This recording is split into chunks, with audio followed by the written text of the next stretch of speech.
ब्रह्म सूत्र के द्वितीय अध्याय के चौथे पाद में हम हैं। पिछले बार 14 सूत्र तक किया था, जिसमें प्राण और इंद्रियों के बारे में चर्चा चल रही है। प्राण और इंद्रिय में क्या डिस्टिंक्शंस हैं, प्राण का क्या फंक्शन है, इंद्रियों का क्या फंक्शन है, और कौन पहले होता है कौन बाद में आता है। बहुत सारी चीजों पर डिस्कशन किया। आज हम 15 से करेंगे, 15 से 22 आई होप आज कंक्लूड हो जाएगा। छोटे छोटे प्राणवता शब्दात, ये जो प्राण अर्थात जो ऑर्गन्स हैं, इंद्रियां हैं, वो प्राण वाले के साथ ही होते हैं, प्राण वाले के साथ कनेक्टेड होते हैं। प्राणवता जैसे धनवान जिसके पास धन है, ज्ञानवान जिसके पास ज्ञान है। जो संस्कृत पढ़ते हैं आ जाते हैं मतु प्रत्यय, है ना। तो तृतीया विभक्ति में प्राणवता, प्राण वाला। प्राण वाला कौन है? आत्मा। बिकॉज आत्मा पोजेस द प्राण। तो इंद्रियां किससे कनेक्टेड हैं? कितने प्राणवान के साथ कनेक्टेड हैं, अर्थात आत्मा के साथ कनेक्टेड हैं। ऐसा शब्दात, ऐसा शब्दों में अर्थात शब्द प्रमाण में, शास्त्र प्रमाणों से बताया जाता है। ध्यान रखिए, जो इंद्रियां हैं वो अपना जो मास्टर है, जो प्रभु मतलब मालिक, संस्कृत में मालिक को प्रभु बोलते हैं, अपने मास्टर के लिए काम करते हैं। उसके इंटरेस्ट को फुलफिल करने के लिए ही वो होते हैं। तो आत्मा उनका मास्टर है, लॉर्ड है, और इसी को इंद्र कहते हैं। जब आप कहते हो नरेंद्र, तो क्या मतलब है? जब आप कहते हो पाटलिपुत्रेंद्र, क्या मतलब है? पाटलिपुत्र के राजा। ईश, इंद्र, ये सब राजा के अर्थ में भी होता है, लॉर्ड, प्रभु, मालिक। और इंद्र को भी इंद्र उसी अर्थ में प्रयोग होता है, देवताओं का राजा। तो इंद्रियों का जो राजा है, जो लॉर्ड है, मास्टर है, वो इंद्र है, आत्मा। और ऑर्गन्स को या सेंसुअल ऑर्गन को क्यों इंद्रिय कहते हैं? क्योंकि वो इंद्र से रिलेटेड होते हैं, इंद्र से कनेक्टेड हैं। इंद्र कौन है? आत्मा है।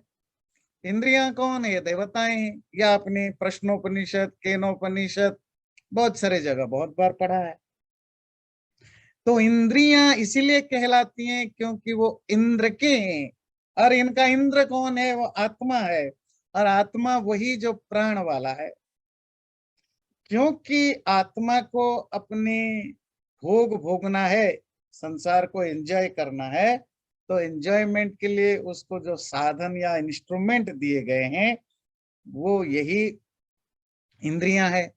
इन्हीं इंद्रियों के द्वारा आत्मा संसार के जो 5 डिफरेंट फॉर्म्स हैं, रूप, रस, गंध, स्पर्श और शब्द, किसी चीज को आप देख करके जान पाते हो, किसी को सुन करके, किसी को सुन करके, किसी को चख करके, किसी को छू करके, 5 तरीके से ही आप संसार को जान सकते हो।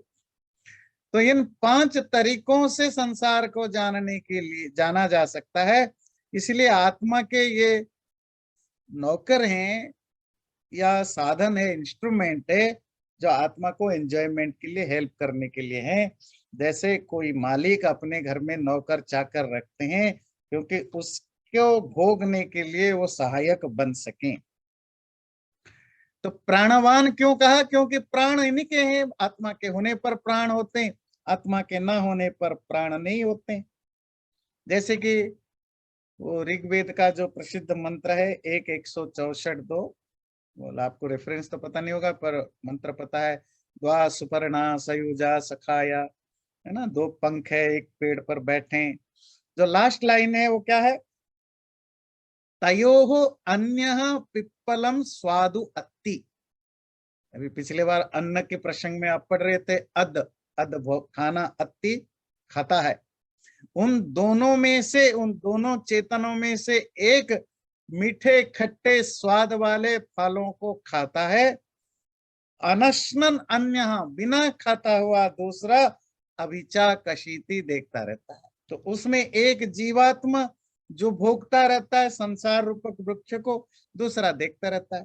तो भोगेगा कैसे? भोगने के लिए साधन चाहिए, इंस्ट्रूमेंट चाहिए, और वो इंस्ट्रूमेंट इंद्रियां है। इसी को और थोड़ी मजबूती से बताने के लिए छंदों के उपनिषद 8-12-4 का एक मंत्र है, बड़ा इंटरेस्टिंग है। अथ यो वेद जिघ्राणीति स आत्मा गंधाय घ्राणम। जो ये जानता है मुझे सूंघने में सूंघूं, और उसी को आत्मा कहते हैं। और जो घ्राणेन्द्रिय है, नाक है, वो उसी के सूंघने के लिए ही बनाया गया है। अथ यो वेद इदम अभिव्याहराणीति। और जो ये जानता है कि मैं बोलूं, वही आत्मा है। उसी आत्मा के लिए ही वाणी रखी गई, जिससे कि आत्मा बोल सके। अथ यो वेद इदम श्रृणवानीति। जो जानता है कि मैं सुन रहा हूं या सुनूं, लेट मी लिसन, वही आत्मा है। उसी आत्मा के लिए ही कान रखे गए हैं, और कानों से वो सुनता है। तो इस तरह का पांचों इंद्रियों के रिलेटेड बताया गया, पर सब मंत्रों में बताया गया।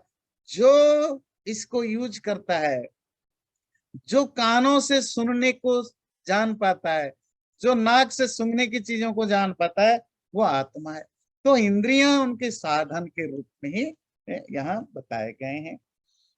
अच्छा, ये सब प्रश्न क्यों क्लियर कर रहे हैं? मतलब किसी को डाउट ना हो कि भाई परमात्मा भी शरीर में रहता है, तो क्या इंद्रियां परमात्मा के लिए हैं, या प्राण भी? अब हमने अभी पढ़ा प्राण और इंद्रियां अलग अलग है, पर उनमें प्राण मुख्य है, तो को प्राण के लिए इंद्रियां है।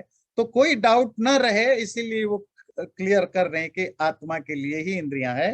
और अगला सूत्र भी यही कहता है, उसी को कंटिन्यू करने के लिए, तस्य च नित्यत्वा, तस्य उस आत्मा का नित्यता, इटर्नलिटी के कारण भी आत्मा ही भोगता है, भोगने वाला, और इंद्रियां उसी के साथ कनेक्टेड है। जीवात्मा नित्य है, इटर्नल है, ये तो सबको पता है। और इसके अलावा इंद्रियों के साथ आत्मा का ही एक परमानेंट कनेक्शन है। परमानेंट कनेक्शन का अर्थ इटर्नल कनेक्शन नहीं। मतलब जब तक शरीर या इंद्रियां हैं, ध्यान रखिए, शरीर और इंद्रियां जब तक हैं, तब तक वो आत्मा के साथ ही होंगे, उसके बिना नहीं हो सकते। जैसे ही आत्मा निकल जाए, शरीर सड़ने लगेगा, नष्ट हो जाएगा। इंद्रियां रहती हैं, आत्मा के साथ चली जाती हैं, पर जब मोक्ष की अवस्था आती है, तो भी आत्माएं छूट जाती हैं। मतलब आत्मा और शरीर परमानेंटली आत्मा के साथ ही अटैच्ड हैं। जैसे आप जॉब करते हैं, कोई कहे मैं परमानेंटली अमुक ऑफिस में जॉब करता हूं, अर्थात इसके अलावा मैं और कहीं जॉब नहीं करता, इसका यही भाव है। इसी तरह शरीर और इंद्रियों का संबंध आत्मा के साथ ही परमानेंटली है, और आत्मा नित्य है। शरीर में रहने वाला और कोई चीज नित्य नहीं, प्राण भी नित्य नहीं है। तो आत्मा शरीर में रह करके शरीर का मालिक है, लॉर्ड है, प्रभु है। शरीर के द्वारा एक्टिविटीज करता है, और उस एक्टिविटी जो करता है, उसके कारण से उसको फल भी भोगना होता है, वो भी इसी शरीर और इंद्रियों के द्वारा तो भोगता है। तो आत्मा प्रभु, मालिक, कर्ता, डूअर, भोक्ता, एंजॉयर, ये तीनों हैं तभी जब तक वो शरीर और इंद्रियों के साथ है। इवन शरीर इंद्रिय भी छूट जाए, आत्मा ना मालिक रहा, ना भोक्ता रहा, ना करता रहा। मैं राजा के नौकर चाकर भाग जाए, कोई बात ही ना सुने, किस बात की राजा भाई? अगर राजा को खुद ही पकाना पड़े, खुद झाड़ू करना पड़े, खुद ही सब कुछ करना पड़े, तो फिर किस बात की राजा? अब राजा राजा थोड़े ही रहेगा, है ना? नहीं। तो इसी तरह इंद्रिय तब तक राजा है, इंद्र है, जब तक उसकी इंद्रियां है। इंद्रियों में ज्ञानेन्द्रियां, मन, ये सब आ जाते हैं, और उसके प्राण उसके साथ है। तो जीवात्मा अकेला ही परमानेंटली इंद्रियों के साथ कनेक्टेड है। और खाली इतना नहीं, शरीर को छोड़ने के बाद भी जब आत्मा जाती है, ये इंद्रियां भी उन्हीं के साथ साथ जाते हैं। और तब तक आत्मा की जॉइनिंग में, आत्मा के साथ ये इंद्रियां वफादार नौकरों की तरह साथ रहते हैं, जब तक उनका मालिक एब्सोल्यूट गोल को अचीव ना कर ले, परम लक्ष्य को, परम गति को पाना ले। क्या है वो? एब्सोल्यूट रिलीज, लिबरेशन, मुक्ति। तो उनका मालिक का जो अंतिम गोल है वो मोक्ष है। और जब तक आत्मा मोक्ष को प्राप्त न कर ले, इंद्रियों ने कसम खा रखा है, मालिक हम आपका साथ नहीं छोड़ेंगे। और जब आत्मा को अपना लक्ष्य मिल जाता है, इंद्रियां कहते हैं बाय बाय मालिक, अब हम चले, और कहीं तो जा नहीं सकते हैं, हम खुद नष्ट हो जाएंगे। तो ये है दोनों के बीच में संबंध।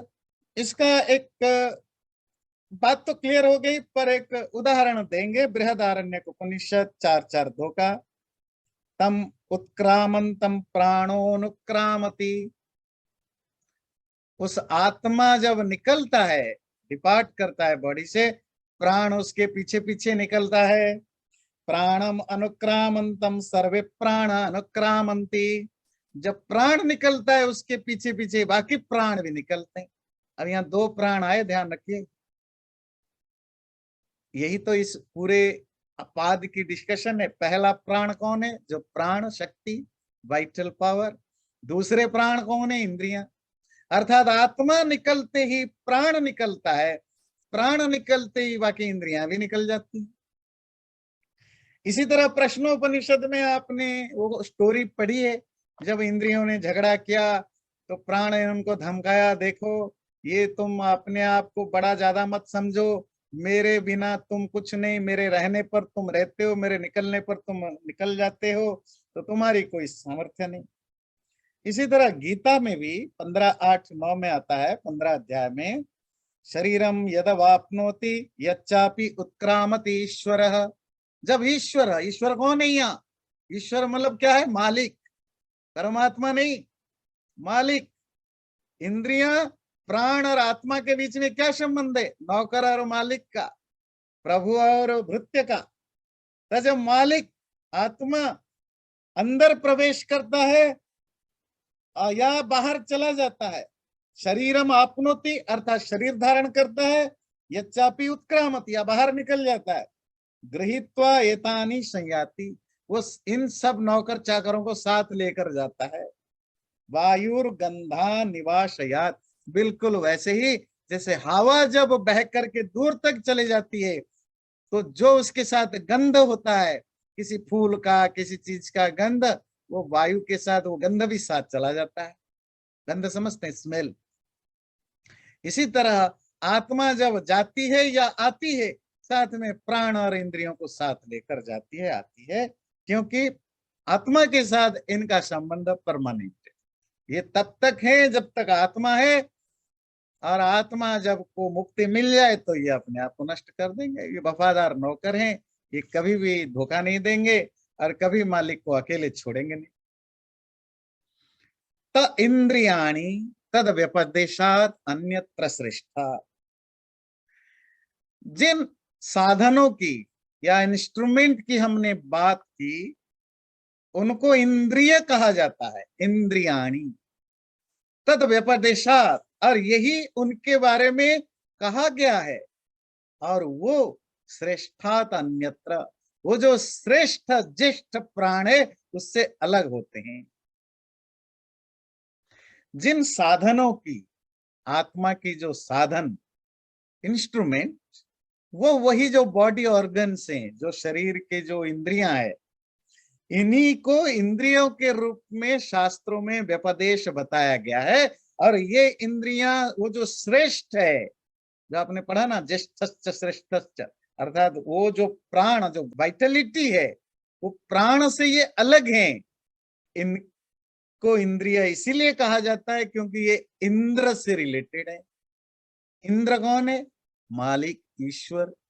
ईश्वर का मतलब क्या है? मालिक, प्रभु। वो आत्मा को कहते हैं।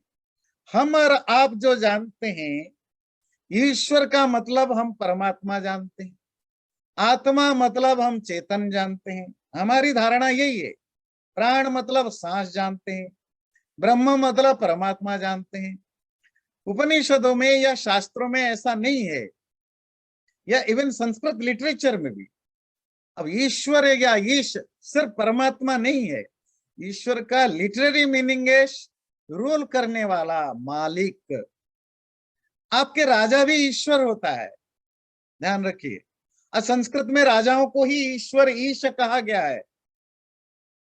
जैसे आप पढ़ते हैं कौशलेश, है ना, कौशल का ईश मतलब मालिक, ईश मतलब ईश्वर भी होता है। कौशलेश्वर, दिल्लीश्वर। तो तो यहाँ ईश्वर कौन है? आत्मा है, जिसको गीता में कहा, और इसी को इंद्र कहा। तो ये सेंसेस या ऑर्गन्स जो हैं, ये इंद्र से रिलेटेड है, इसलिए इंद्रिय कहते हैं।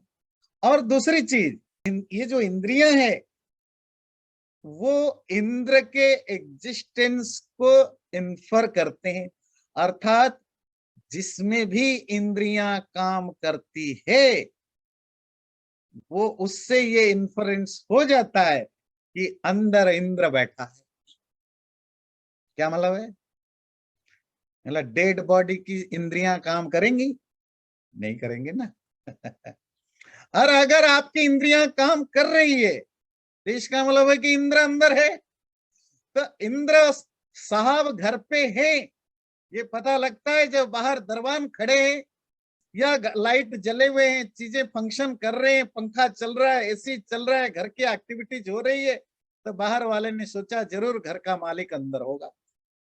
इसी तरह जब आपकी इंद्रियां काम कर रही हैं, सांसें चल रही हैं, तो फिर आप समझ जाते हो कि अंदर महाराज अभी हैं। तो जब ये नहीं काम करते, तो आप समझ जाते हो कि महाराज निकल गए हैं। तो महाराज कौन है? इसी को इंद्र कहा। अरे इंद्र किसको कहा? आत्मा को ही कहा। इसीलिए इंद्र से रिलेटेड होने से इनको इंद्रियानी कहते हैं। और जो इस मंत्र का जो लास्ट पार्ट है, वो भी देखिए। ये जो इंद्रियां, इनको इंद्रिय कहा गया, श्रेष्ठात अन्यत्र, वो उस श्रेष्ठ से अलग है। श्रेष्ठ कौन है? प्राण को। जो इंद्रियों को भी बीच बीच में प्राण कहते हैं, तो मुख्य प्राण का ये। पर आप समझते हैं कि जो वाइटलिटी है, वो उसी को प्राण कहा जा रहा है। जो आपकी पूरे शरीर की जो जीवन शक्ति है, जो लाइफ फोर्स है या लाइफ पावर है, उसको प्राण। वो प्राण शक्ति अलग चीज है, इंद्रियां अलग चीज है। इस पर हम बहुत बार चर्चा कर चुके हैं, पर ये सूत्र और एक बार क्लैरिफाई करता है। जैसे अथर्ववेद का 19:9:5 का सूत्र देखिए। इमानि यानि पंचेन्द्रियाणि मनः षष्ठानि मे हृदय ब्रह्मणा संचितानि। ब्रह्म के द्वारा, परमात्मा के द्वारा मनुष्य के हृदय में 5 इंद्रियां, ज्ञानेन्द्रियां, मनः षष्ठानि, mind as a sixth sense, स्थापित किया गया है। कहाँ स्थापित किया गया? हृदय में। तो हृदय मतलब मस्तक में स्थापित किया गया। मन भी इंद्रिय है, तो मन को हमेशा अलग से क्यों पढ़ा जाता है? बोल देते 6 इंद्रियां हैं, वो कहता है पंचेंद्रियाणी मन षष्ठानी, मन छठा इंद्रिय है। छठा इंद्रिय बोलने की क्या जरूरत है? बोलने की जरूरत है कि इंद्रियां तो है, बिकॉज अब साधन है, इंस्ट्रूमेंट है, पर बाकी पांचों इंद्रियां एक्सटर्नली फंक्शन करते हैं, माइंड इंटरनली फंक्शन करता है। बाकी पांचों इंद्रियां अपने अपने ऑब्जेक्टिव पर काम करते हैं, मन बाकी पांचों इंद्रियों पर काम करता है। तो मन को डिस्टिंग करने के लिए उसको अलग से छठा इंद्रिय के रूप में बताया जाता है। इसी तरह मुंडक उपनिषद जो आप पढ़ चुके हो 2:13 में, एतस्मा जायते प्राणो मनः सर्वेन्द्रियाणि, ध्यान से देखिए, उससे पैदा होता है क्या? प्राण, मन, बाकी इंद्रियां। अर्थात प्राण और इंद्रियां अलग अलग है। ये पाद, खास करके दूसरे अध्याय के चौथा पाद का सबसे बड़ा फोकस है प्राण और इंद्रियों को के डिस्टिंक्शन क्लियरली बताने के लिए। दोनों का फंक्शन अलग ना अलग है, कोई कंफ्यूजन ना हो कि इंद्रियां प्राण एक चीज है। ये कॉन्स्टेंटली वो फोकस करता है, दोनों को अलग अलग समझो, दोनों के फंक्शन अलग अलग है, ये क्लियर करना उसका मकसद है। भेद श्रुते है, और ये जो प्राण, जो वाइटलिटी है, और इंद्रियां, इनके बीच में एक डिस्टिंक्शन है, ये दोनों में भेद है, डिफरेंसेस है, ऐसा श्रुति में भी कहा गया है। श्रुति मतलब शास्त्रों में भी कहा गया है। तो अगेन प्राण और इंद्रियां अलग अलग है। प्राण जो वाइटलिटी है, पंच प्राण जिनका अलग अलग फंक्शन है, और इंद्रियां जो पंच इंद्रियां जिनका अलग अलग फंक्शन है, ये दोनों अलग अलग हैं, और इसी रूप में हमारे शास्त्रों में पढ़ाया गया है। अभी अभी आपको कुछ एग्जाम्पल दिया, मुंडकोपनिषद 2:1-3 में प्राण मन सर्वेंद्रियाणि, प्राण अलग मेंशन हुआ, इंद्रियों का अलग मेंशन हुआ। इसी तरह प्रश्नोपनिषद 6:4, ये सब हम पहले से काफी पढ़ चुके हैं, तभी मैं पिछले सूत्र से देखता हूं। सब प्राणम असृजत, परमात्मा ने प्राण को पैदा किया, फिर खम वायु ज्योतिराप पृथ्वी इंद्रियम मनः, फिर उन्होंने पंच तन्मात्राएं इंद्रियां और मन पैदा किया, मतलब प्राण पैदा किया, इंद्रियां पैदा किया, मन पैदा किया, इन तन्मात्राएं पैदा की, मतलब प्राण और इंद्रियों का अलग अलग मेंशन होता है। तो मतलब है कि सिर्फ लॉजिकली प्राण और इंद्रियां अलग अलग नहीं है, हमारे शास्त्रों में भी प्राण और इंद्रियों को अलग अलग ही माना गया है। मैं सोच रहा कि जी आपने बताया ना कि जब प्राण निकलता है, जब आत्मा जाती है तो प्राण और इंद्रियां साथ जाते हैं। और जब न्यूली बॉर्न बच्चा है, उसमें प्राण भी है, आत्मा भी है, और उसकी इंद्रियां फंक्शनल होती है क्या? इंद्रियां मतलब जो इंद्रिय शक्ति है, कि आत्मा के साथ प्राण इंद्रियां अगर आ जाते हैं, तभी जैसे ही आत्मा प्रवेश करता है लाइफ आ जाती है। और इंद्रियां जब कहते हैं, इंद्रिय शक्ति, the ability, the potential of listening power या सीइंग पावर, पर जब तक आपके अंदर तो उसका जो प्रॉपर बॉक्स डिजाइंड ना हो, जैसे कान अगर ठीक से ना बन जाए, नाक ना बन जाए, तो वो बिल्कुल वैसे जैसे आपके पास प्रोग्राम तो है, पर एक लैपटॉप तो या लैपटॉप या फोन या कुछ हार्डवेयर, जब तक हार्डवेयर प्रॉपरली डेवलप ना हो, वो प्रोग्राम फंक्शन कैसे करेंगे? तो इसी तरह उस बच्चे के अंदर वो सारा पोटेंशियल चीजें तो आ गए प्रोग्रामिंग के रूप में आत्मा के साथ, पर अब वो आत्मा के आने के बाद धीरे धीरे उसकी जो शरीर है वो ग्रो करेगा, क्योंकि जो बायोलॉजिकल हार्डवेयर है उसको ग्रो करने के लिए लाइफ की जरूरत है, और लाइफ आती है जब आत्मा एंटर करता है, क्योंकि मटेरियल चीजों में अपने आप तो ग्रोथ होता नहीं है। तो शरीर आपका अपने आप ग्रोथ करता है, तभी जब आत्मा आती है, तभी तो आप कहते हैं ये जो अमेरिका में लड़ाई चल रही है कि भाई वो अबॉर्शन ना हो, प्रो लाइफ है, वो क्या है कि वंस वो जो कंसेप्शन हो गया, कंसीव हो गया, तो प्राण उसमें आ गया, लाइफ आ गया, तो now we can not kill it, that's how they argue it. Although वो इस फिलॉसफी के बेस पर नहीं करते, पर उसको जो हम डिटेल में समझाते हैं हिंदू दर्शन में, कि प्राण आ गया मतलब जब आत्मा प्रवेश करता है, रजो वीर्य जब दोनों मिलते हैं, और अगर वो लाइफ को आना होता है कर्मों के हिसाब से, तो आत्मा की एंट्री के साथ तो वो फिर फेटस अब डेवलप होने लगता है। जैसे जैसे उसकी फिजिकल बॉडी ग्रोथ करेगा, तो उसकी वो जो शक्तियां हैं वो फंक्शनल होंगे। सपोज एक बच्चा पैदा हो गया, माने प्रॉपरली ग्रोथ होकर के पैदा हो गया, पर उसके कान खराब है, तो उसकी सुनने की शक्ति उसके अंदर है कि नहीं है, पर अब वो पोटेंशियल के रूप में पड़ा रहा, वो फंक्शनल नहीं होगा क्योंकि इसका हार्डवेयर खराब है। अंधा है कोई, मतलब उसकी जो जो हार्डवेयर है वो खराब है, उसके अंदर वो क्या है, वो डॉर्मेंट स्टेट में पड़ा रहेगा, क्योंकि वो जैसे बिल्कुल आपके फ्लैश ड्राइव में 15 साल से फोटोज पड़े हुए हैं, पर क्योंकि आपके पास कंप्यूटर नहीं या कंप्यूटर खराब है, तो आप कभी देख नहीं पाते हो अपने शादी के फोटो, कभी देख नहीं पाते हो, 15 साल हो गया, क्योंकि आपके कंप्यूटर खराब पड़े। तो इसी तरह आपकी इंद्रिय शक्तियां जो है, जो जो इंद्रिय डेवलप हो गया, यहाँ इंद्रिय मतलब जो इंद्रियों का जो हार्डवेयर फंक्शन प्रॉपरली डेवलप हो गया तो काम करते, नहीं तो नहीं करते। तो Guruji, to continue in the same topic जो सवाल आप कपिल जी ने पूछा था, जैसे कि जब आत्मा मुक्त हो जाती है, जैसे आपने कहा ना कि मुक्ति में जब मुक्त चली जाती है तो सारी की सारी इंद्रियां, सब प्राण सब छूट जाते हैं पीछे, उनको मतलब मालिक और नौकर वाली एग्जाम्पल आपने दिया।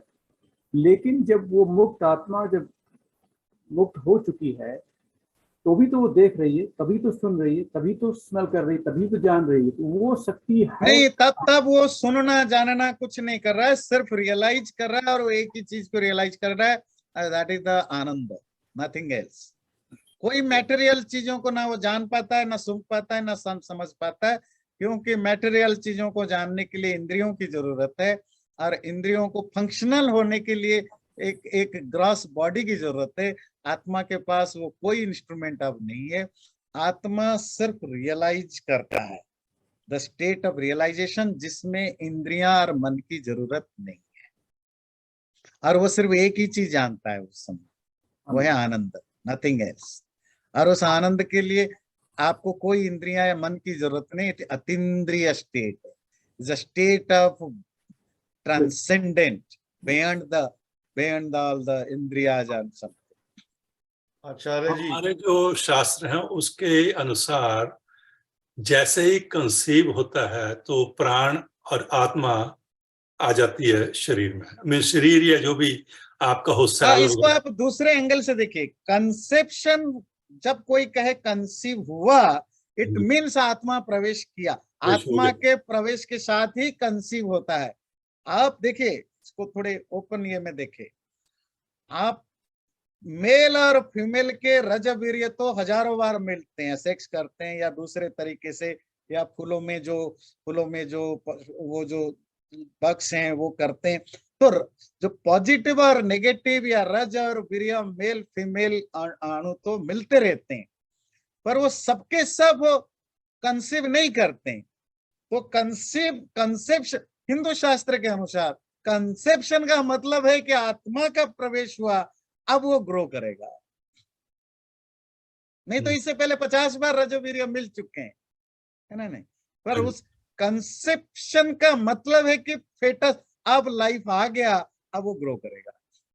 अब हलचल होंगे, हलचल समझते हैं, अब एक्टिविटीज होगी, लाइफ की एक्टिविटी जब बढ़ेगी तो वो जिस भी फॉर्म में, शुरू में महातत्व के रूप में, अर्थात बहुत जिसको कहते हैं बहुत सेटल लेवल पर, अणु लेवल पर, धीरे धीरे धीरे धीरे ग्रास होते जाएंगे तो होता जाएगा। हाँ जी, क्योंकि साइंटिफिक लिटरेचर में ये मानते हैं कि 10 वीक तक जो है फीटस, उसमें जान या प्राण नहीं होते। प्राण नहीं होते हैं मतलब आत्मा के प्रवेश के साथ, देखिए इसको आप ऐसे समझिए हिंदू दर्शन शास्त्रों के। हाँ जी, कोई भी जड़ वस्तु अपने आप ग्रो नहीं कर सकता, ना शटल लेवल पर ना ग्रॉस लेवल। और वो 10 हफ्ता जो आप कह रहे हैं या 8 हफ्ते जो भी है, वो ग्रोथ तो होता है, पर वो अभी ग्रॉस लेवल पर ना होने से रिकॉग्नाइजेबल शायद नहीं है। पर उसके अंदर तो वो फॉर्मेशन चल रहा होता है ना, जो भी वो प्रोसेस चल रहा होता है। प्रोसेस चल ही नहीं बायोलॉजिकल प्रोसेस चल ही नहीं सकता जब तक उसके अंदर आत्मा ना हो। हाँ, पर जो प्राण है, प्राण जिसको आप लाइफ कहते हैं, ठीक है, उस प्राण को मैनिफेस्ट होने में अगर साइंटिस्ट कहते हैं 8 महीने, 10 महीने, 5 महीने, जो भी लगता है, जैसे एक पर्टिकुलर इंद्रिय को मैनिफेस्ट होने में किसी को 3 महीने लगता है, किसी को कहीं 4 महीने लगता है। कहते हैं ब्रेन को प्रॉपरली बनने में कितने, 4-5 महीने, 6 महीने, ऐसा कुछ बोलते हैं। आप मुझे करेक्ट करेंगे। हमारे वो संस्कारों में तो आता है, वो संस्कार होता है कि सीमंतोनयन संस्कार, वो 6ठे महीने में। तो 4 से 5 महीने के अंदर शायद ब्रेन फॉर्मेशन शुरू हो जाता है शायद। तो आपके बॉडी के पार्ट अलग अलग टाइम पर डेवलप होते रहते हैं। सबसे पहला डेवलपमेंट प्राण का होता है, प्राण के बाद फिर बाकी चीजें डेवलप होते रहते। तो it's all about manifestation. Shuttle level पर तो सब आ चुके हैं, वो तो आत्मा के साथ सब कुछ आ चुके हैं, है ना? नहीं, अब बस उनको मैनिफेस्टेड होने में जितना टाइम लगेगा। अगला है, इसमें 2 सूत्र मिस है इसमें। मैं देखता हूं अगर कहीं और किसी में मिल जाए। गिव मी जस्ट 1 मिनट, मैं टाइप करता हूं। ब्रह्म सूत्र 2:4:19। मिल गया, ठीक है। हाँ, ये आ गया। ओम को हटा दीजिए, ओम तो वो आगे पीछे अपने आप लगा देते हैं। वैलक्षण्याच, वैलक्षण्य, विलक्षण कहते हैं द स्पेसिफिक कैरेक्टर। वैलक्षण the sense of specific character. तो स्पेसिफिक कैरेक्टरिस्टिक होने के कारण से च मतलब और, क्या सेंस बना? अगेन जो डिस्कशन है, प्राण और इंद्रियां अलग अलग है, इसी संदर्भ में कॉन्टेक्स्ट में कहा जाता है कि प्राणों के और इंद्रियों के जो कैरेक्टरिस्टिक है, जो लक्षण है, वो विलक्षण है, वो स्पेसिफिक है। अर्थात जब जब स्पेसिफिक होते हैं तो दोनों एक दूसरे से अलग अलग होते हैं। तो क्या दोनों के कैरेक्टरिस्टिक हैं जो एक दूसरे से अलग करते? 2-4 चीजें जो आप और हम इजीली कनेक्ट कर सकते हैं, उनको देखते हैं।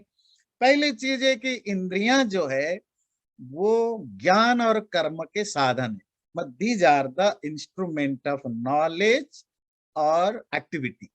मतलब ज्ञानेंद्रियां ज्ञान ग्रहण करने के लिए काम आते हैं, कर्मेंद्रियां काम करने के लिए हेल्प करते हैं। पर प्राण ज्ञान कर्म में से कुछ नहीं करते, इन दोनों में से कुछ नहीं करते। तो प्राण का काम क्या है?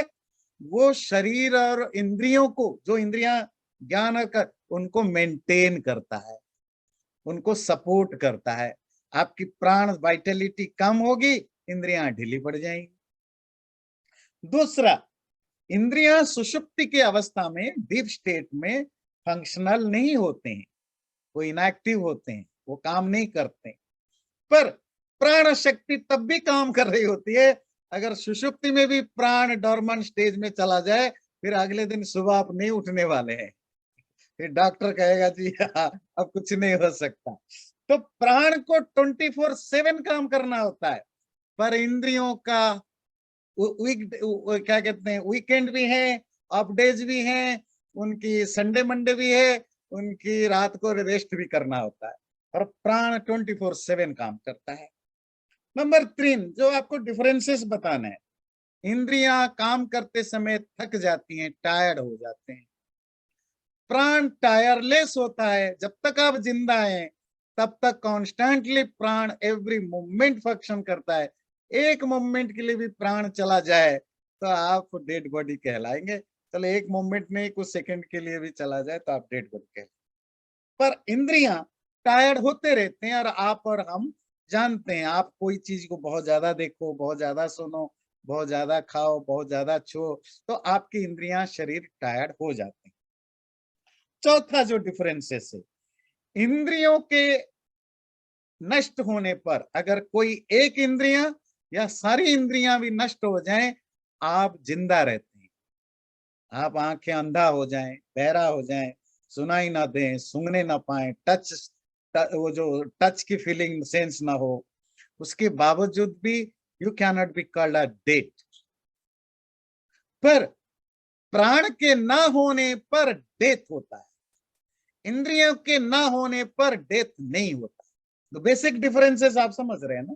पांचवा जो है, इंद्रियां अपने आप को फंक्शनल बनाए रखने के लिए जो उनको एनर्जी चाहिए या सपोर्ट सिस्टम चाहिए, वो एनर्जी और सपोर्ट के लिए दे आर डिपेंडिंग ऑन प्राण। प्राण शक्ति ठीक ठाक रहे तो आपकी इंद्रियां ठीक ठाक काम करती, इसलिए वो उनमें एनर्जी और फंक्शनल लेवल ठीक रहे, प्राणों पर वो डिपेंड करते हैं। पर प्राण इंद्रियों पर डिपेंड नहीं करते। बात क्लियर हुई? कोई डाउट है इसमें? प्राण और इंद्रियों के फंक्शन अलग अलग हैं, दोनों की कैरेक्टरिस्टिक बिल्कुल अलग है। इंद्रियां और प्राण, जबकि ये क्यों बार बार कहते हैं, क्योंकि दोनों आत्मा के ही साधन है, आत्मा के ही हेल्प करने के लिए हैं, पर दोनों का फंक्शन बिल्कुल अलग अलग है। बिल्कुल वैसे ही आपके ऑफिस में कुछ लोग इंजीनियर्स हैं, आपको इंजीनियरिंग डिपार्टमेंट में ही काम कर रहे हैं, वो कंपनी इंजीनियरिंग कंपनी है और आप सब इंजीनियर्स वहां काम करते हैं, पर वहां अकाउंटेंट्स भी बैठे होते हैं। अब अकाउंटेंट्स और इंजीनियर तो है नहीं, दोनों अलग अलग प्रोफेशनल है। दोनों अकाउंटेंट को तो इंजीनियरिंग की ईजी भी नहीं पता, और इंजीनियर्स को अकाउंटेंट्स की भी एबीसीडी नहीं पता।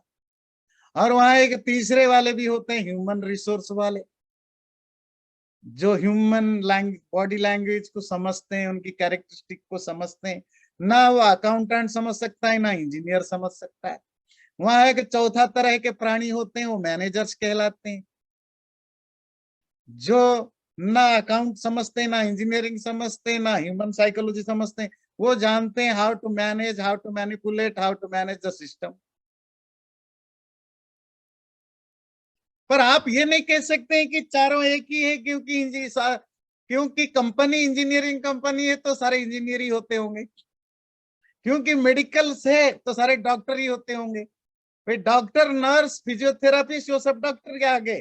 पर वहां अकाउंटेंट भी होता है, वहां इंजीनियर भी होता है, कभी बिजली चली जाए तो ठीक करने के लिए, वहां इलेक्ट्रिशियन भी होता है, वहां मैनेजर भी होता है, वहां रिसेप्शनिस्ट भी होता है। तो इसी तरह शरीर में प्राण और इंद्रियां है तो आत्मा को हेल्प करने के लिए, पर दोनों अलग अलग हैं। एक इंजीनियर, एक अकाउंटेंट है, या एक मैनेजर है, एक एक एक डॉक्टर है।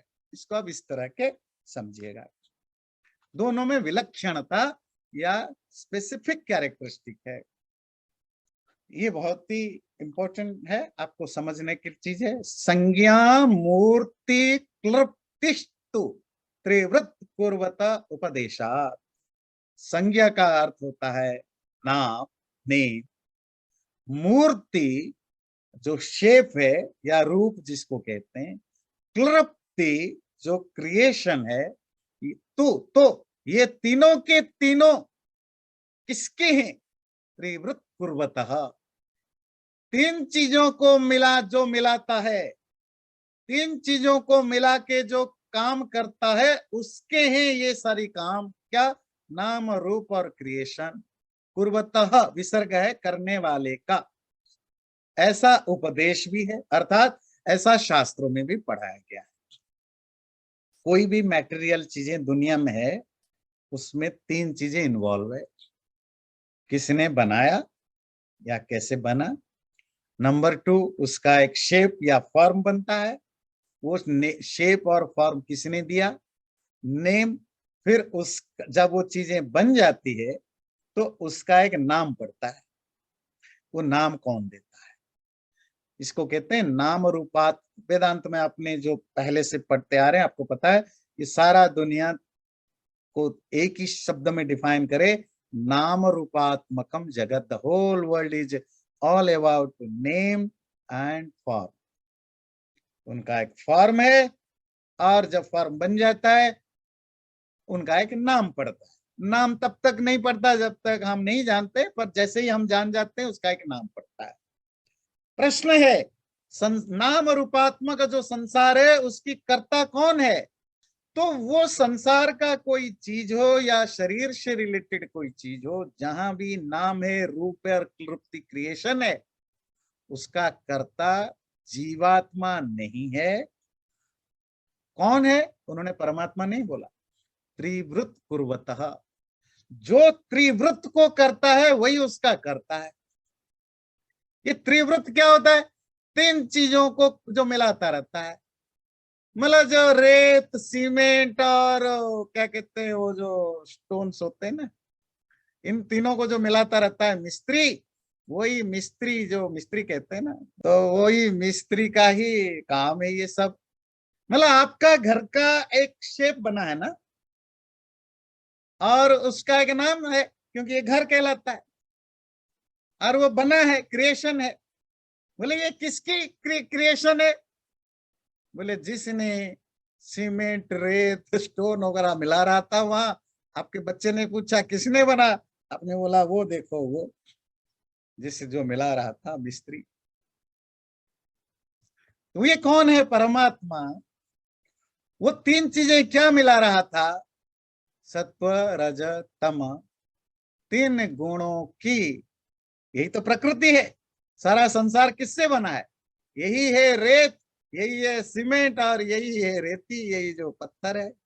इन तीनों को मिलाता, सत्व, रज, तम गुणों को मिला करके जिसने संसार को बनाया, उसी ने ही इसको नाम दिया, रूप दिया और बनाया। और ऐसा शास्त्रों में भी कहा गया है। आत्मा क्यों नहीं बना सकता? क्योंकि आत्मा में दो तीन चीजें कमी है। चेतन तो है पर वो लिमिटेड है। इतने बड़े वास्ट यूनिवर्स को आत्मा की क्या औकात है बनाएगा? और वो एक छोटी सी चीज है, वो अपने आसपास तो 1-2 किलोमीटर में कुछ बना भी डाले, पर सोलर सिस्टम है, इतने सारे गैलेक्सीज हैं, स्काई है, वो कहां से बना पाएगा? नंबर 2, असामर्थ्य। उसके अंदर ना वो ट्रेनिंग है, ना एबिलिटी है, ना नॉलेज है, ना पावर है। और तीसरा, अल्पज्ञता, अर्थात उसकी जो नॉलेज है वो भी बहुत लिमिटेड है।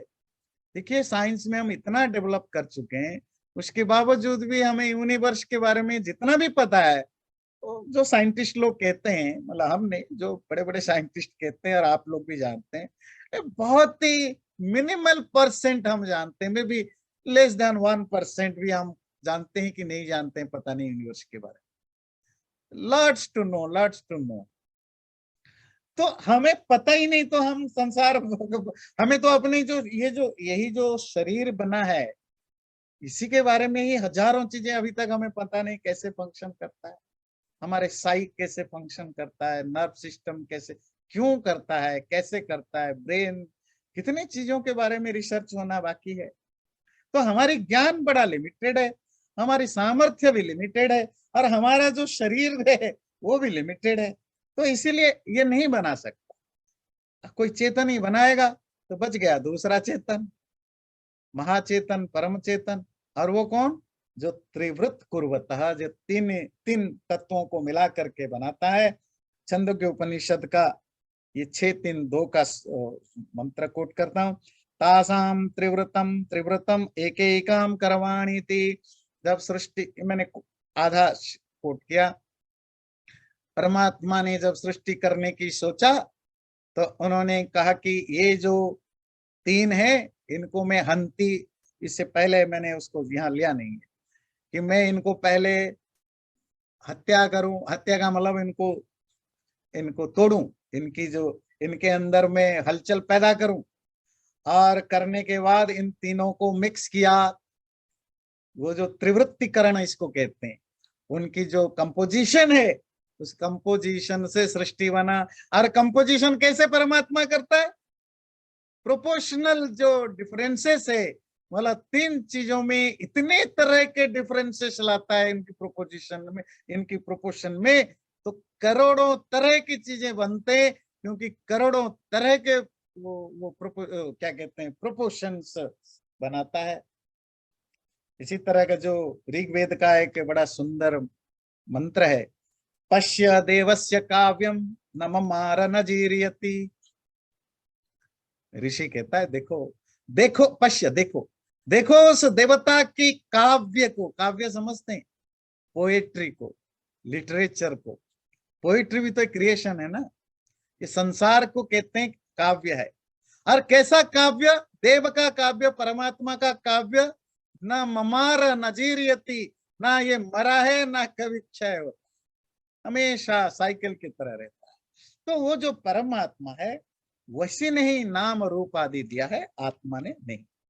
अब सवाल है कि चलिए, संसार को परमात्मा ने बनाया, त्रिवृत्त से बनाया, सत्व रज तम से, पर हमारा शरीर का जो मांस है, ये जो फ्लेश है, बोन है, हड्डियां है, नर्व सिस्टम है, ये कहां से बने? इनकी परमात्मा ने बनाया, पर इनकी मटेरियल चीजें क्या है? क्या वो भी त्रिवृत्त से ही बने? देखिए, मांसादि भौमम यथा शब्दम इतरयोः च। ये जो मांस आदि आपकी बॉडी में जो फ्लेश, बोन, ब्लड आदि आदि मतलब एक्सेट्रा है, ये सब भौम है, ये सब अर्थली हैं। यथा शब्दम, ऐसा शास्त्रों में कहा गया है, इतरयोश्चपि, बाकियों का भी। आपकी जो हड्डी मांस वगैरह है वो क्या है? भौम है। भूमि समझते हैं? भूमि, भूमि पृथ्वी का दूसरा नाम है। तो भूमि से रिलेटेड भौम, पृथ्वी से रिलेटेड पार्थिव। अच्छा, जब कोई व्यक्ति भारत में मर जाता है तो जब उसको फ्यूनरल होम में लेते हैं या कहते हैं, तो उसको शुद्ध हिंदी में क्या कहते हैं? पार्थिव शरीर को जला। आप कभी देखेंगे कोई प्राइम मिनिस्टर या बड़े बड़े लोग मरते हैं, हिंदी न्यूज़पेपर, पता नहीं, मैं दूसरे इंडियन लैंग्वेज में मुझे पता नहीं, तो उसमें लिखा होता है अमुक व्यक्ति के पार्थिव शरीर को अग्नि में जला दिया गया। पार्थिव शरीर, the body which is made of पृथ्वी। पृथ्वी क्या है? पंच तत्व में से एक तत्व है पृथ्वी। पृथ्वी तत्व से बना हुआ है मांस। मांस ही क्यों बना है? अब ये हम अगले सूत्र में इसको जानेंगे। अर्थात आपके जो 5 तरह के पंच महाभूत हैं, आकाश, वायु आदि, इन 5 तत्वों के कॉम्बिनेशन से स्थूल संसार बना है। ध्यान रखिए, जो सूक्ष्म संसार है, जो संसार की जो सूक्ष्म क्रिएशन है, वो तो त्रिवृत्तिकरण से बना, सत्व रजत तम से। और जो थोड़ी बहुत सांख्य और योग की वो समझते हैं, तो वो त्रिवृत्तिकरण से महतत्व, महतत्व से अहंकार, अहंकार से पंच तन्मात्राएं, और इधर मन और इंद्रियां। तो पंच तन्मात्रा आ गए, अब पंच आ गए। अब यहां से कुछ भी बनेगा वो त्रिवृत्त से नहीं बनेगा, वो पंचीकरण। उसके लिए एक थ्योरी है, पंचीकरण थ्योरी। पंचीकरण मतलब कंपोजिशन ऑफ 5 एलिमेंट्स। 5 तत्व आ गए ना, पृथ्वी आदि पंच तत्व। तो आपका शरीर और ये सारा संसार इन पंच तत्वों से बने हैं। मतलब बेसिकली तो त्रिवृत्त है, तो पंचीकरण 5 तत्वों से बने हैं। पर यहां कहा मांस आदि भौम है, पार्थिव है, पृथ्वी से बने हैं। बाकियों को वैसे ही समझ लेना। बाकी यहाँ 2 तत्वों का नाम दिया, इतरयोः। इतर मतलब बाकी 2 चीजें। अब ये 2 चीज क्या 5 चीजें होनी चाहिए? मैं देखिए, छंदोग्य उपनिषद में 6:5 में एक मंत्र आता है, अन्नमशितम त्रिधा विधीयते तस्य यस्तविष्टो धातु तत्पुरुषं भवति यो मध्यम तन्मांसम यो अनिष्टः तन्मनः। वैसे तो 5 तन्मात्राओं के मिश्रण से, कंपोजिशन से शरीर आदि चीजें बनते हैं। आपके शरीर के भी अंदर बाहर के चीजें और दुनिया बनता है। पर एक बायोलॉजिकल चीजें, वो छंदोग्य उपनिषद में आता है कि जब कोई व्यक्ति अन्न खाता है, अन्न मतलब फूड खाता है, तो वो 3 तरह से चीजें प्रोड्यूस करता है आपके शरीर में। यह स्थविष्ठ, जो उसका ग्रॉसेस्ट मतलब सबसे स्थूल पार्ट है खाने का, वो तो बन जाता है मल या वेस्ट मैटर जिसको कहते हैं, जो मल के रूप में निकल जाता है, वेस्ट मैटर। उसकी जो मध्यम मीडियम लेवल की जो है, उससे मीडियम पोर्शन है, उससे आपका फ्लेश बनता है, मांस बनता है। यो अनिष्टः तन्मनः। और उसका जो सबसे सटलेस्ट पोर्शन है, उससे आपका माइंड बनता है, मन का। इसी तरह उसमें आता है जल।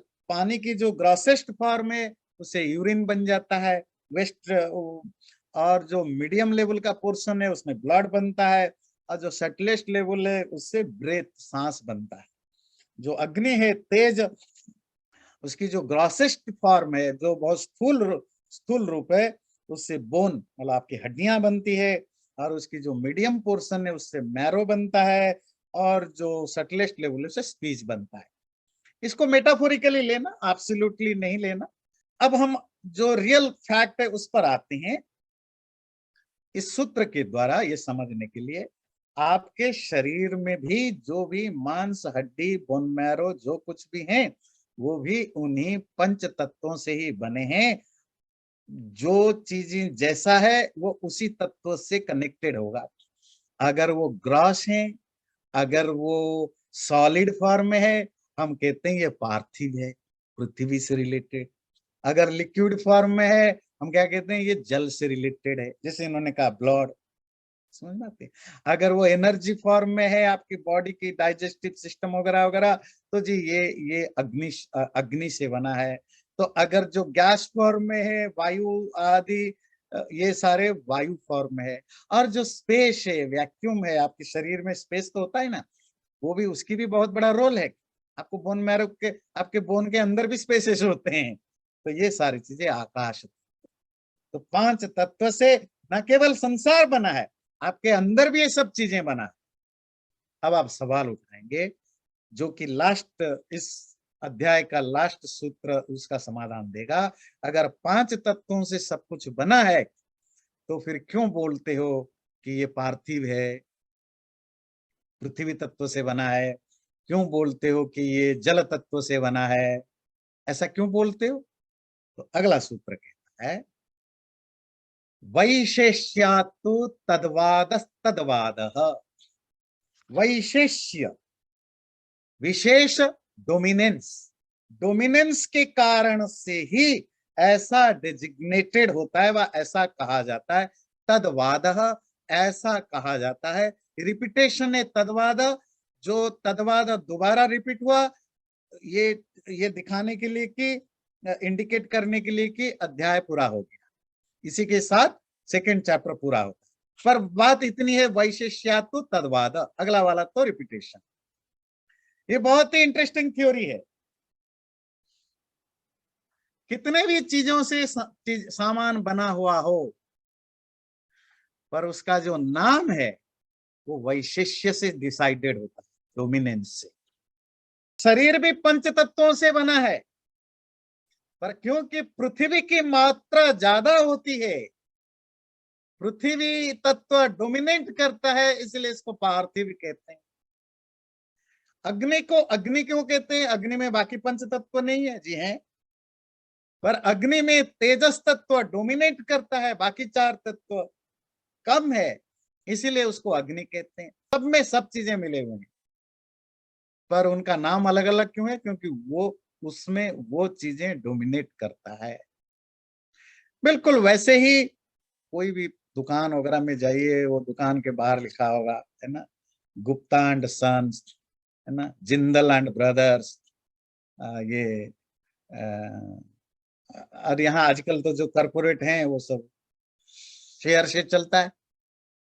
पर आप कहते हैं अंबानी मालिक है रिलायंस का, रिलायंस की नाम आए जब अंबानी बोलते हो ना। टाटा कंपनी है, टाटा की थोड़ी है, उसमें तो आप में, मतलब मैं तो नहीं, मतलब आप जैसे करोड़ों लोगों का शेयर है, आप सब मालिक हैं। जिन्होंने भी टाटा, किसी भी कॉर्पोरेट का, मतलब $5 का या ₹5 का भी शेयर खरीदा है, अभी तो उसकी मालिक है ना, पर नाम होता है टाटा का, अंबानी का, डालमिया का, बिरला का या महिंद्रा का, जिसका भी, अब अमेरिका में भी जिसका नाम होता है उसका होता है। क्यों? ये सूत्र से आता है। शेयर तो आपका भी है, उसका भी है, पर उसका शेयर डोमिनेट करता है। हो सकता है 100% जो शेयर है उसमें से उसका 20, 100 में से उसका 20 हो, बाकी 80 जो है वो सबका हो। और सब होते हैं, किसी की मैक्सिमम, किसी का 18 भी हो सकता है, 19 भी हो सकता है, 1% भी हो जाए, 0.001 भी हो सकता है, पर 20 से ज्यादा किसी का नहीं, क्योंकि उसका सबसे ज्यादा है, उसी के नाम पर ही संस्था चलती है। जब आप कहते हैं गुप्ता एंड सन्स, मतलब गुप्ता का ही वो है, पर सन्स की भी हिस्सेदारी है, बच्चों की भी, पर बच्चों की हिस्सा कम कम है। जब आप कहते हैं जिंदल एंड ब्रदर्स, तो जिंदल जो बाप हैं, तो जिनके नाम पर जो जो फादर सरनेम है, वो तो 60% 80% उनका है, और भाइयों का थोड़ा कम कम होगा होगा। तो बिल्कुल वैसे ही जैसे आपकी कॉर्पोरेट फील्ड चलता है, दुकानें चलती हैं, इसी तरह आप केवल एवर नहीं, आपके ऑर्नामेंट्स भी, आप कहते हैं ये गोल्डन नेकलेस है, और जा करके पता लगाया जी उसमें तो 16 कैरेट गोल्ड है, बाकी तो पता नहीं क्या क्या मिला रखा है। तो आप तो कह रहे थे गोल्ड के, जी गोल्ड है, गोल्डन इसीलिए कहा कि गोल्ड का वैशिष्ट्य है, डोमिनेंट है। तो नामकरण किसके बेस पर होता है? देखिए ये बड़ा यूनिवर्सल थ्योरी है। जो डोमिनेट करता है अर्थात जिसका शेयर ज्यादा हो उसी के नाम पर चीजें चलती है। इसी तरह यद्यपि इस यूनिवर्स में हर चीज में हर हर पंचमहाभूत का हर भूत मिला हुआ है, पर जिस भूत डोमिनेट करता है उसी के नाम पर चलता है। इसीलिए हम इस अन्न रसमय शरीर को पार्थिव कहते हैं, खून को हम जलीय कहते हैं, मतलब जल तत्व से, जो उन्होंने अभी पिछले सूत्र में मैंने छांदोग्य उपनिषद का कोट किया, क्योंकि उसमें वो तत्व ज्यादा होते हैं। तो इस तरह दूसरे अध्याय का चौथा पाद पूरा हुआ और हमने प्रथम अध्याय ब्रह्म से लेकर इंद्रियां तक पूरी कर दी। अब जो भी आगे रहेगा तीसरे अध्याय से जब भी समर के बाद देखेंगे तो उसमें तो अब प्रैक्टिकल चीजें होंगी, कैसे ब्रह्म को पाया जाए, क्या स्पिरिचुअल प्रोसीजर है। चैनल को सब्सक्राइब जरूर करें और वीडियो अच्छा लगे लाइक भी जरूर करें।